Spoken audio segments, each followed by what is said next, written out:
नमस्कार दोस्तों, स्वागत है आप सभी का आपके अपने YouTube channel online study with DK में। यहाँ पर फिर आपके लिए लेकर हाजिर हैं विज्ञान विषय, जो कि यहाँ पर हमारी मध्य प्रदेश प्राथमिक शिक्षक चयन परीक्षा जो कि 31 अगस्त को होना है, उसी एग्जाम को दृष्टिगत रखते हुए सिलेबस वार वीडियो आपके लिए लेकर हाजिर हैं। और आज का जो हमारा टॉपिक यहाँ पर होगा सिलेबस के अनुसार, वो होगा पादप जगत का वर्गीकरण। इसके बाद हम देखेंगे जंतु जगत का वर्गीकरण, उसका भी वीडियो आपको जल्द ही मिल जाएगा। तो आज का जो हमारा वीडियो होगा वो पादप जगत वर्गीकरण पर आधारित होगा। तो चलिए बढ़ते हैं इसके प्रश्नों की ओर, लगाइए अपना टेस्ट और देखिए पादप जगत वर्गीकरण के लिए महत्वपूर्ण प्रश्न, जो कि आपकी परीक्षा की दृष्टि से काफी महत्वपूर्ण होंगे। तो चलिए फर्स्ट क्वेश्चन की ओर बढ़ते हैं और सीधे प्रश्न पर चलते हैं। तो पहला प्रश्न यहाँ पर निकल के आता है, पादप जगत का सबसे सरल और प्राचीन वर्ग कौन सा होता है। तो सबसे पहले आपको समझना है जरूरी, पादप जगत जो है यहाँ पर जो किंगडम प्लांट किंगडम है, इसको 5 भागों में डिवाइड कर दिया गया है। जहाँ पर 5 भाग इसके लिए हम देखें तो हर भाग अपने आप में एक विशेष है, अपने समानता अपने गुणों के आधार पर। तो 5 भाग में सबसे पहला भाग बनता है थैलोफाइटा, जो कि एल्गी भी इन्हें कहा जाता है, यह ध्यान रखिएगा। तो फर्स्ट भाग जो है वो हमारा होता है थैलोफाइटा। तो थैलोफाइटा जो होगा, ये थैलोफाइटा यहाँ पर थैलोफाइटा जो होगा, तो ये जल में रहने वाले पौधे होते हैं। इनकी विशेषताएं होती हैं, इनमें ये सबसे सरल होते हैं, बिना जड़, बिना तना, बिना पत्तियों के। क्वालिटी भी ध्यान रखिएगा जो थैलोफाइटा है। आप यहाँ पर भी देख सकते हैं, सी नंबर पर आपके लिए विकल्प है थैलोफाइटा। विशेषता क्या होगी? बिना जड़, तना, पत्ती वाले पौधे, सबसे सरल पौधे होते हैं। एक इनका उदाहरण ले सकते हैं एल्गी का, यानी कि शैवाल का। अब दूसरा जो यहाँ पर जो वर्ग आता है, जिसमें हमारे जो हैं वो है ब्रायोफाइटा। आप ए वाले विकल्प में देख सकते हैं। तो ये कुछ ऐसे पौधे होते हैं, इन्हें हम पृथ्वी के उभयचर के नाम से भी जानते हैं। ये भी ध्यान रखिएगा, पृथ्वी के उभयचर कौन कहलाते हैं, कौन सा वर्ग कहलाता है पौधों का, तो वो है ब्रायोफाइटा। इनकी विशेषता होती है कि ये नम और छायादार स्थानों पर उगने वाले पौधे होते हैं ब्रायोफाइटा। इसी के साथ में तीसरे यदि हम देखें तो वो होते हैं टेरिडोफाइटा। और टेरिडोफाइटा जो होते हैं, ये थोड़े से जड़, तना, पत्ती तो इनमें होते हैं, पर इनमें फूल नहीं हुआ करते हैं टेरिडोफाइटा के अंदर। और एक यहाँ पर एंजियोस्पर्म है और एक होता है जिम्नोस्पर्म। तो एंजियोस्पर्म यानी कि पूरी तरह विकसित जो पौधे होते हैं, जैसे कि आम का पौधा होता है, तो ये एंजियोस्पर्म में आते हैं। तो इस प्रकार से इनको 5 कैटेगरी में पूरे पादप जगत को यहाँ पर बांट दिया गया है। तो हमारा जो प्रश्न था वो सबसे सरल और प्राचीन वर्ग कौन सा है, तो सबसे पहला और प्राचीन वर्ग यहाँ पर जो रहेगा वो रहेगा हमारा थैलोफाइटा। तो यहाँ पर जो विकल्प सी रहेगा, ये हमारे लिए उत्तर होगा थैलोफाइटा। थैलोफाइटा ऐसे पौधे होते हैं जिनमें जड़, तना और पत्तियां नहीं होती हैं, और ये जल में पाए जाते हैं। ये ध्यान रखिएगा, जितने भी पौधे होंगे, किसी में जड़ नहीं होगी, तो किसी में फूल नहीं होंगे, किसी में बीज में आवरण नहीं होगा, और कोई जो होगा वो जिसमें फूल, तना, पत्ती, जड़ और सारे जो पादप के भाग होते हैं वो मौजूद होते हैं, वो होते हैं एंजियोस्पर्म। तो इन सब की विशेषताओं को आप थोड़ा समझेंगे तो यहाँ पर प्रश्न आपको समझना काफ़ी आसान हो जाएगा। चलिए अगले प्रश्न पर चलते हैं और अगले प्रश्न पर बात करते हैं। किस वर्ग के पौधों को स्थलीय उभयचर ऑफ प्लांट किंगडम कहा जाता है? तो यहाँ पर अभी मैंने बात की थी, यहाँ पर ब्रायोफाइटा, इन्हें पृथ्वी के उभयचर भी कहा जाता है, एम्फीबियंस ऑफ प्लांट किंगडम, यानी कि पादप जगत के उभयचर भी कह सकते हैं, या पृथ्वी के जो पौधे हैं उनका उभयचर भी कह सकते हैं। तो एम्फीबियंस ऑफ प्लांट किंगडम यानी कि पादप जगत के उभयचर। तो यहाँ पर ब्रायोफाइटा जो होगा वो हमारा इसमें उत्तर होगा। अब देखिए, ब्रायोफाइटा के जो पौधे होते हैं, इन पौधों की विशेषताएं होती है। क्या विशेषताएं होती हैं कि इनमें पूरी तरह, जैसे कि पौधा होता है तो पौधे में जो तना वगैरह होता है, पत्तियां होती हैं, पर इनमें जो जड़ें होती हैं ना, वो ऐसे रोमज के जैसी होती है, इस टाइप से होती है, मतलब पूरी तरह विकसित जड़ इनमें देखने को नहीं मिलती है। तो ये जो पौधे होते हैं ज़मीन पर रहते हैं, लेकिन इन्हें प्रजनन के लिए पानी की आवश्यकता होती है, और इसलिए इन्हें हम पादप जगत के उभयचर कहते हैं। आपको रीजन भी पता होना चाहिए भाई, उभयचर क्या होते हैं, एम्फीबियंस किस कहते हैं, जो जल और थल दोनों में रहते हो। तो यहाँ पर जल और प्लस थल, दोनों चीज़ें जिसके लिए ज़रूरी हो, जो दोनों पर रह सकता हो, दोनों पर जीवन जी सकता है, वो होता है एम्फीबियन। जैसे मेंढक होता है, पानी में रह सकता है, ज़मीन पर भी रह सकता है, एम्फीबियंस एक जंतु है। पर यहाँ पर पादप जगत के एम्फीबियंस कौन है? तो वो है ब्रायोफाइटा। विशेषता कि पौधे जमीन पर तो रहते हैं पर प्रजनन के लिए इनको पानी की आवश्यकता होती है, इसलिए इन्हें हम कहते हैं पादप जगत के उभयचर। चलिए, तो ब्रायोफाइटा हमारा यहाँ पर उत्तर हो जाएगा। आगे बात करते हैं अगले प्रश्न की। किस वर्ग के बीज नग्न रूप से होते हैं, यानी बिना फल के? तो नग्न वाला शब्द जब भी आपके लिए आता है तो आप सीधे जिम्नोस्पर्म पर पहुंच जाए। जिम्नोस्पर्म, तो जिम्नोस्पर्म यानी कि सी विकल्प जो होगा यहाँ पर हमारा जिम्नोस्पर्म। पौधों में बीज जो होते हैं फल के अंदर नहीं होते हैं बल्कि खुले होते हैं, बिना आवरण वाले होते हैं।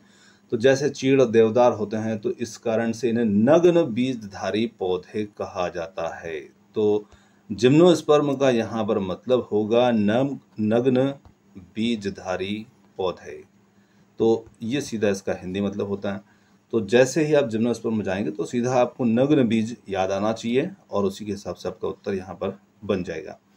आगे देखिए, निम्नलिखित में से कौन सा पौधा टेरिडोफाइटा के वर्ग में आता है? तो जिस प्रकार हमने बात की थी कि यहाँ के 5 वर्गों में इनको बांटा गया है और 5 वर्ग के अंदर जो अलग अलग वर्ग हैं उनके आप उदाहरण जरूर ध्यान रखिएगा। तो यहाँ पर टेरिडोफाइटा जो होते हैं शैवाल, फर्न, चीड़, गुलाब। तो यहाँ पर जो फर्न होता है, ये फर्न के पौधे, ये टेरिडोफाइटा में आते हैं। अब इनकी एक विशेषता होती है कि इनमें यहाँ पर जो रूट होगी यानी कि जड़ होगी वो यहाँ पर इनमें प्रेजेंट होगी।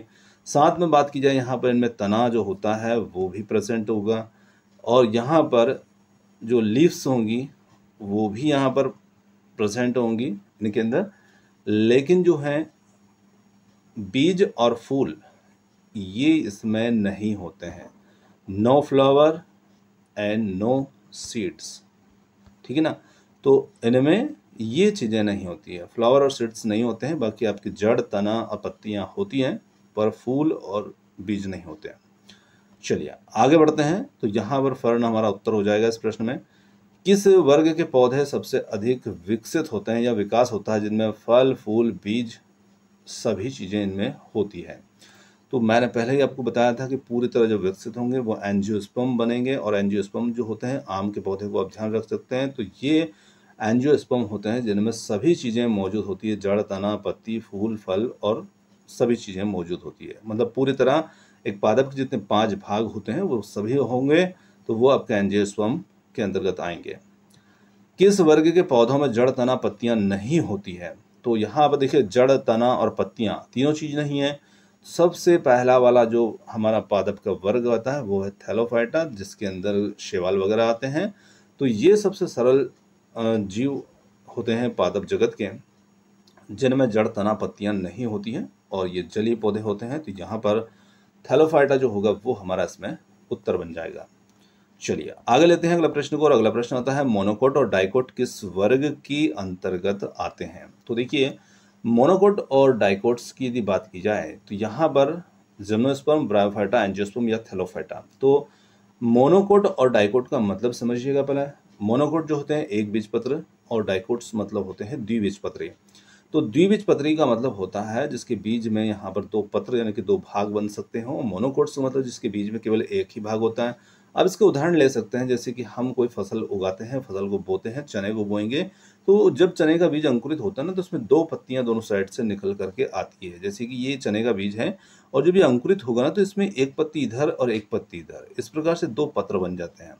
कुछ पौधे ऐसे होते हैं जैसे सोयाबीन है। सोयाबीन में आप देखेंगे तो सोयाबीन का जब पौधा जो बीज होता है वो अंकुरित होता है, तो अंकुरित होने पर उसमें एक साथ 2 पत्ते निकलेंगे और दोनों साइड, एक साइड इस साइड और एक इस साइड, तो ये कहलाते हैं द्विबीजपत्री। अब जैसे गेहूं का पौधा निकलेगा, तो गेहूं का पौधा निकलेगा ना, तो उसमें एक पत्ती यहाँ पर निकलेगी। तो एक पत्र का मतलब होता है एक बीज से एक भाग एक पत्ते के रूप में निकलता हो। तो वो हमारे मोनोकोट्स होते हैं और ये हमारे डाइकोट्स होते हैं। डाइकोट्स मतलब जिनको हम 2 बीज को बराबर 2 भागों में बांट सकते हैं, जिनकी दाल बना सकते हैं, ये हमारे डाइकोट्स के अंतर्गत आते हैं। तो आप निश्चित रूप से यहाँ पर समझ गए होंगे।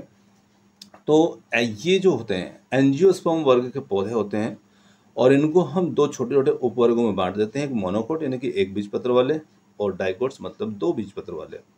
तो यहाँ पर जैसे गेहूं है मोनोकोट्स में होगा और सरसों, चना, सोयाबीन डाइकोट्स में होंगे। तो आप समझ गए होंगे निश्चित रूप से। चलिए आगे लेते हैं और अगले प्रश्न पर चलते हैं। अगला प्रश्न आता है चीड़ किस वर्ग का पौधा है? तो चीड़ की बात की जाए यहाँ पर ब्रायोफाइटा, जिम्नोस्पर्म, टेरिडोफाइटा या फिर है एंजियोस्पर्म। तो ये चीड़ जो है जिम्नोस्पर्म है, मतलब कि इसका बीज जो होता है नग्न होता है, बिना फल के होता है, तो इसे हम जिम्नोस्पर्म में रखेंगे। चलिए जिम्नोस्पर्म हमारा उत्तर होगा। तो फूलों वाले पौधे किसे कहते हैं? तो फूल वाले पौधे जिनमें फूल लगेंगे निश्चित रूप से ये एंजियोस्पर्म होते हैं, यानी कि फूल भी होगा फल भी होगा, जिसमें फूल आएंगे तो फल निश्चित होगा। ब्रायोफाइटा, थैलोफाइटा, टेरिडोफाइटा, एंजियोस्पर्म तो ये कहलाएंगे एंजियोस्पर्म। इनमें फूल और फल केवल एंजियोस्पर्म वर्ग के पौधों में ही पाए जाते हैं और सबसे ज़्यादा विकसित पौधे भी ये होते हैं, क्योंकि पूरी तरह सभी भाग जो होते हैं ये इनमें प्रेजेंट होते हैं। आगे देखिए ब्रायोफाइटा का एक उदाहरण है स्पाइरोगायरा, मार्केंशिया या फर्न या चीड़। तो यहाँ पर ये क्या है, कुछ पौधों के उदाहरण हैं, नाम रखे हैं। तो यहाँ पर मार्केंशिया जो होगा ये यहाँ पर ब्रायोफाइटा होगा और जो कि नम स्थानों या नम जगहों पर, छायादार स्थानों पर उगता है। चलिए आगे लेते हैं शैवाल किस वर्ग में आता है? तो शैवाल जो है सबसे पहला वर्ग जिस पे हमने बात की थी और वो वर्ग हमारा था जहाँ पर थैलोफाइटा। थैलोफाइटा जो होते हैं ये शैवाल होते हैं, मतलब शैवाल होते हैं और ये जल में रहने वाले सरल पौधे होते हैं। और साथ ही एक चीज़ ध्यान रखना, जड़, तना, पत्ती इनमें नहीं होती है, ये भी इनकी विशेषता है थैलोफाइटा की। तो बी विकल्प यहाँ पर उत्तर होगा। एल्गी भी इन्हें कहा जाता है, ये भी ध्यान रखिएगा। कौन से पौधे बिना बीज के होते हैं लेकिन इनमें जड़, तना और पत्तियां होती है? इसके ऊपर हम अभी बात कर चुके हैं। प्रश्न को देखिए कितने तरीके से यहाँ पर घुमाया जा रहा है, हर बार एक नए तरीके से प्रश्न को पूछा जा रहा है। बिना बीज का पौधा है तो यहाँ पर हमने बात की थी जो बिना बीज वाले पौधे होते हैं, सॉरी हाँ बिना बीज, एक नग्न बीज वाला है। अब यहाँ पर जो पौधे हैं जड़ भी है, तना भी है, पत्तियां हैं, पर बीज इनमें नहीं है। तो टेरिडोफाइटा जो होते हैं ये क्या होते हैं, इस वर्ग के पौधे में बीज नहीं होते हैं, लेकिन इनका जो शरीर होता है इन पौधों का वो जड़, तना और पत्तियों में विभाजित होता है, मतलब कि इनमें ये चीज़ें होती हैं पर बीज नहीं होते हैं। आगे लेते हैं अगला प्रश्न, बीज पत्र की संख्या 1 होने पर पौधे क्या कहलाएंगे? तो अभी हमने इसके ऊपर बात कर ली है। यहाँ पर देखिए एक मतलब मोनो, केमिस्ट्री की भाषा में वन का मतलब मोनो होता है। तो यहाँ पर मोनो जब लग जाए शब्द में तो समझ जाना कि एक ही है, एक को केमिस्ट्री में मोनो भी कहा जाता है। तो मोनोकोट्स ये कहलाते हैं। कोट्स मतलब होता है आवरण या पत्र जो कह सकते हैं यहाँ पर। तो मोनोकोट्स मतलब एक बीजपत्री और डाइकोट्स मतलब यहाँ पर द्विबीजपत्री। तो जिन पौधों में बीजपत्र एक ही होता है तो उन्हें हम मोनोकोट्स कहते हैं। चावल, गेहूं जो है ये इसके उदाहरण हैं। आगे देखिए, निम्नलिखित में से किस वर्ग के पौधे सबसे अधिक विविधता में पाए जाते हैं? तो सबसे अधिक विविधता में पाए जाएंगे जो पूरी तरह विकसित होंगे। और पूरी तरह विकसित कौन होते हैं? तो यहाँ पर जिम्नोस्पर्म, एंजियोस्पर्म या ब्रायोफाइटा, थैलोफाइटा, तो वो होते हैं यहाँ पर एंजियोस्पर्म। इस वर्ग के पौधों की विशेषता होती है, सबसे ज़्यादा विकसित होते हैं, तो इनमें विविधताएं भी होती है, फल, फूल, बीज सभी चीज़ें इनमें प्रेजेंट होती है। तो यहाँ पर एंजियोस्पर्म हमारा उत्तर होगा। किस वर्ग को फर्स्ट वेस्कुलर प्लांट्स कहा जाता है? तो यहाँ पर है ब्रायोफाइटा, टेरिडोफाइटा, जिम्नोस्पर्म, थैलोफाइटा। तो हमारा जो उत्तर हो जाता है वो हो जाता है टेरिडोफाइटा। जी हाँ, टेरिडोफाइटा जो है इस वर्ग के पौधे पहली बार वाहिकीय ऊतक जो होते हैं और इन्हें वेस्कुलर टिश्यू कहा जाता है, तो यानी कि जाइलम और फ्लोएम विकसित होते हैं, तो इसलिए इन्हें फर्स्ट वेस्कुलर प्लांट्स कहा जाता है। तो यहाँ पर सही उत्तर हमारा जो होगा वो होगा ऑप्शन नंबर बी। चलिए आगे लेते हैं अगले प्रश्न को और अगले प्रश्न पर पहुंचते हैं। निम्नलिखित में से किस वर्ग के पौधों को बीज रहित वाहिकीय पौधे कहा जाता है? तो यहाँ पर बीज रहित के अंतर्गत हमने बात की थी, टेरिडोफाइटा जो है वो आते हैं बीज रहित, मतलब जड़, तना, पत्ती होंगे पर बीज नहीं होंगे। आगे ब्रायोफाइटा किस प्रकार के पौधे होते हैं? जल में पाए जाने वाले, केवल भूमि पर पाए जाने वाले, जल और भूमि दोनों में पाए जाने वाले, केवल मरुस्थल में पाए जाने वाले हैं। तो देखिए ये जल और भूमि दोनों पर पाए जाने वाले पौधे होते हैं ब्रायोफाइटा, इन्हें हम पादप जगत का उभयचर भी कहते हैं। तो जो जल थल दोनों की इनको ज़रूरत होती है, तो यहाँ पर ये पाए जाएंगे जल और भूमि दोनों पर। तो सॉरी, ये गलत लग गया है, जल और भूमि दोनों पर, जो विकल्प सी है वो हमारा यहाँ पर उत्तर होगा। चलिए आगे बढ़ते हैं अगले प्रश्न पर। निम्नलिखित में से किस वर्ग में बीज और फूल दोनों नहीं पाए जाते हैं? तो एंजियोस्पर्म, टेरिडोफाइटा, जिम्नोस्पर्म, मोनोकोट। तो यहाँ पर है टेरिडोफाइटा। टेरिडोफाइटा जो होगा वो हमारा यहाँ पर उत्तर होगा, जिसमें जड़ तना पत्तियां होती हैं परंतु ना तो बीज होते हैं ना ही फूल बनते हैं। चलिए आगे बढ़ते हैं अगले प्रश्न पर। निम्न में से कौन सा पौधा एंजियोस्पर्म वर्ग का उदाहरण है? तो एंजियोस्पर्म वर्ग का उदाहरण जो है वो यहाँ पर काई, फर्न, गेहूं, शैवाल। तो सही उत्तर होगा हमारा यहाँ पर गेहूं। गेहूं एक एंजियोस्पर्म है जिसमें फूल और बीज दोनों होते हैं। मोनोकोट श्रेणी में ये पौधा जो होता है ये आता है। चलिए अब देखिए मोनोकोट्स हैं पर एंजियोस्पर्म में ये आएगा। शैवाल का शरीर कैसा होता है? तो शैवाल के ऊपर हमने बात की थी। शैवाल जो होता है वो थैलोफाइटा में आता है, और थैलोफाइटा जो होता है मतलब थैलस रूपी। थैलस का मतलब समझिएगा, थैलस जो होता है, थैलस का मतलब होता है पूरी तरह विकसित ना हो ऐसा शरीर। अब पूरी तरह विकसित नहीं हो मतलब अविकसित जो बॉडी होती है वो होती है। अब पौधा है तो पौधे की अविकसित बॉडी कैसी होगी? तो पौधा विकसित तब माना जाता है जब उसमें जड़ भी हो, तना भी हो, पत्तियां भी हो, फूल भी हो, फल भी हो। तो ये जो शैवाल होते हैं इनका शरीर एक थैलस रूपी होता है, यानी कि अविकसित शरीर इनका माना जाता है, और इनमें जड़, तना, पत्ती नहीं होती है, इसलिए ये आते हैं अविकसित थैलस रूपी के अंतर्गत। चलिए अगला प्रश्न समझते हैं। अगला प्रश्न आता है, थैलोफाइटा में कौन से पौधे आते हैं? तो थैलोफाइटा के अंदर ब्रायोफाइटा, फर्न, एल्गी या फिर चीड़। तो यहाँ पर थैलोफाइटा के अंदर हम बात कर चुके हैं, इसमें एल्गी यानी कि शैवाल जो होते हैं वो आते हैं। तो यहाँ पर विकल्प सी हमारा इसमें उत्तर बन जाएगा। आगे बढ़ते हैं अगले प्रश्न पर। जिम्नोस्पर्म में बीज कहाँ बनते हैं? तो जिम्नोस्पर्म में बीज फल के अंदर, फल के बाहर, फूल की पंखुड़ियों पर या फिर पत्तियों पर। जिम्नोस्पर्म जो होते हैं, जिम्नो मतलब नग्न वाले। तो यहाँ पर जिम्नोस्पर्म में नग्न बीज वाले जो होते हैं पौधे, इनमें बीज कहाँ बनते हैं? तो इनमें देखिए बीज नग्न रूप से होते हैं, यानी कि फल के द्वारा ढके हुए नहीं होते हैं, फल के बाहर बनेंगे। तो यहाँ पर जिम्नोस्पर्म जो होंगे वो होंगे फल के बाहर बीज वाले। अब देखिए जब एंजियोस्पर्म की बात आती है तो वो फल के अंदर हो जाएंगे। तो यहाँ पर फल के अंदर में देखिए निम्न में से कौन मोनोकोट्स पौधा है? तो मोनोकोट्स यहाँ पर कौन रहेगा? मटर, सरसों, चावल, गुलाब। तो आप समझ गए होंगे मोनोकोट्स का मतलब, बार बार हमने देखा मोनोकोट्स मतलब जो एक बीजपत्री वाले होते हैं, और इनमें केवल एक ही बीजपत्र होता है, वो होते हैं यहाँ पर चावल। चावल और गेहूँ जो है ये इनके उदाहरण हैं। चलिए आगे देखिए, मटर है, दाल वाला पौधा है, मतलब दो टुकड़े हो सकते हैं बीज के। सरसों है, गुलाब है। तो यहाँ पर ये उसमें डाइकोट्स में आएंगे। किस वर्ग के पौधे केवल जल में पनपते हैं और क्लोरोफिल युक्त होते हैं? तो देखिए क्लोरोफिल युक्त जो होते हैं और जो जल में पनपते हैं तो शैवाल होता है। शैवाल जो होता है उसमें क्लोरोफिल होता है, और क्लोरोफिल के माध्यम से वो प्रकाश संश्लेषण भी करता है।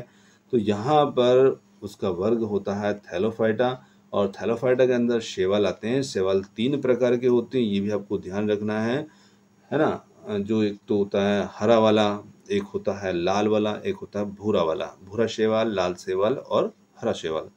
तो यहाँ पर इनमें क्लोरोफिल होता है। किस वर्ग के पौधे प्रकाश संश्लेषण नहीं करते हैं? तो देखिए यहाँ पर किस वर्ग के पौधे प्रकाश संश्लेषण नहीं करते हैं?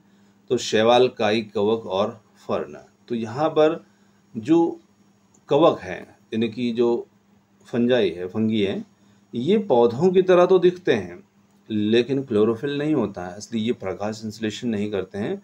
और ध्यान रखिएगा कि जो आधुनिक वर्गीकरण है उसमें जो कवक है ना, इसको प्लांट्स में नहीं रखा गया है, पर पुराने वर्गीकरण में इसको उस प्लांट में रख दिया था। तो यहाँ पर ध्यान रखिएगा ये प्रकाश संश्लेषण नहीं करते हैं, ठीक है ना। और ये पादप जगत का हिस्सा भी इनको नहीं मानते हैं, जो हमारा मॉडर्न क्लासिफिकेशन है उसके अंदर। आगे बात करते हैं टेरिडोफाइटा में किस प्रकार का प्रजनन होता है?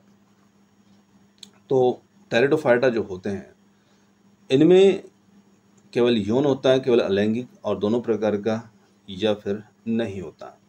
तो देखिए इनमें जो सेक्सुअल और असेक्सुअल दोनों टाइप्स का यहाँ पर इनके अंदर होता है, तो दोनों प्रकार हमारा उत्तर होगा।